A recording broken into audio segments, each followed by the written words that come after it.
Just how connected is Mormonism to the Manosphere? Well, as it turns out, more connected than you might think. I sat down yesterday to watch Louis Theroux's new documentary, Inside the Manosphere, and it is well worth a watch.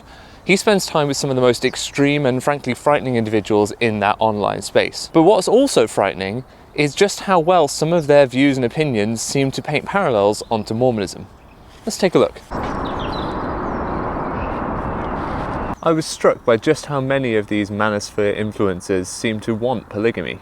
I mean, they called it one-way monogamy, but a daffodil by any other name, I suppose. These men feel entitled to ask for sexual exclusivity from their partners while not being held to that same sexual exclusivity. Some of them even go so far as to talk about wanting multiple wives. This one-sided polyamory seems incredibly reminiscent of the early practices within Mormonism of polygamy, more specifically, polygyny. Because polygamy is a broad term, and let's not forget that Joseph Smith went further and practiced some polyandry by taking as polygamous wives women who were already married. Do you mind? The problem with this one-way monogamy isn't just that it's a double standard, it's the way in which the women who aren't monogamous are treated. They are shamed if they don't conform to the standard of sexual relationships that are expected by the men of the Manosphere. Similarly, in Mormonism, women, particularly Emma Smith, are threatened if they will not practice polygamy. The wife of the prophet Joseph Smith, Emma, was threatened in canonized LDS scripture. She was threatened with destruction through the voice of God by her husband Joseph Smith if she would not practice polygamy. If, perchance, you find the attitudes towards women in the Manosphere to be somewhat problematic, then I would invite you to investigate the attitudes of the men who practiced early polygamy, particularly the way in which they threatened the physical and spiritual safety of the women who refused to comply. I'll be doing a video soon about the letter that Joseph Smith sent to Nancy Rigdon, exhibiting some of those behaviours, and so be sure to subscribe so you don't miss that. Also, side note, willow tree, one of my favourite trees.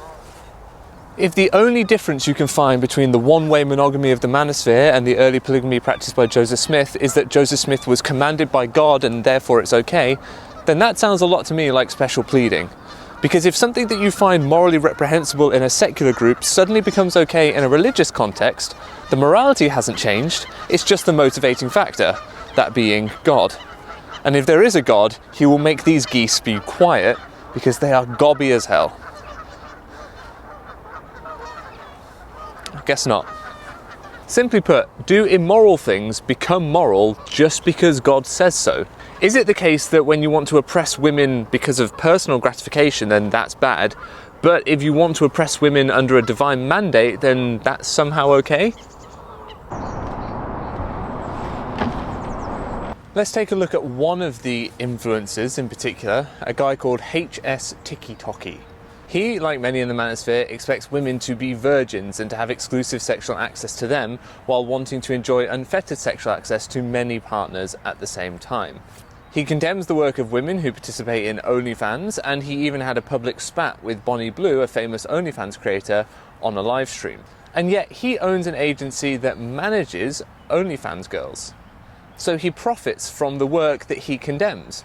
He takes a moral stance on the work that they do, but he will make money from them doing it.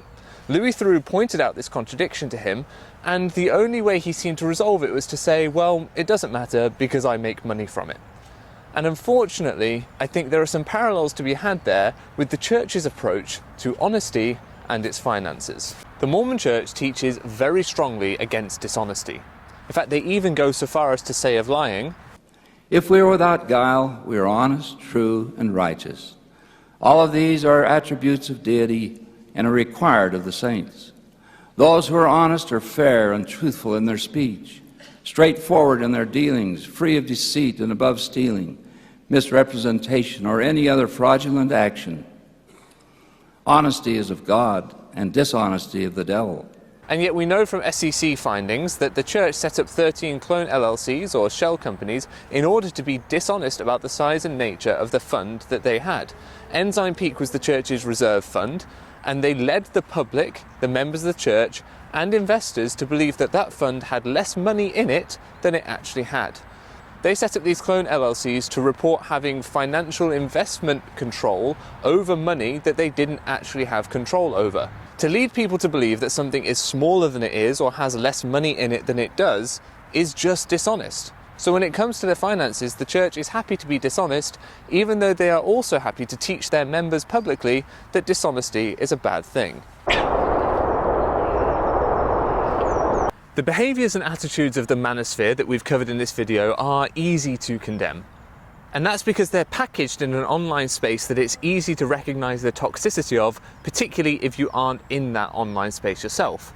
If you're looking at it as an outsider, it's really easy to see the problems with it. I suppose the point of this video is that when similar power imbalances or contradictions between stated beliefs and actual practices are shown in Mormonism, then if you're outside of Mormonism, it's still very easy to see. But if you're within Mormonism, it can become incredibly difficult to recognise. It becomes very easy to engage in motivated reasoning as to why these things aren't a problem in Mormonism but are a problem in the Manosphere. It becomes very easy to try and excuse them away or say that somehow it's different. And I'm sure I will see both of those approaches in the comments section of this video. Ultimately, this isn't a video about how the Manosphere and the Mormon Church are perfectly aligned and they overlap entirely. But this documentary by Theroux did provide a lens through which to look at some behaviours that are exhibited both within the Manosphere and within the Mormon Church. And if you enjoyed this video, well then there's a button specifically for that you can press to let YouTube and me know that you liked it. If you didn't, hit dislike, because engagement is just engagement. If you want to see another video by me, there will be one right here, and if you want to see behind the scenes videos and extended cuts, then you can go to my Patreon, which for just $6 a month gets you loads of bonus videos, insights into my life and the video making process. So just go to patreon.com/Nemo the Mormon, and I'll see you in the next one.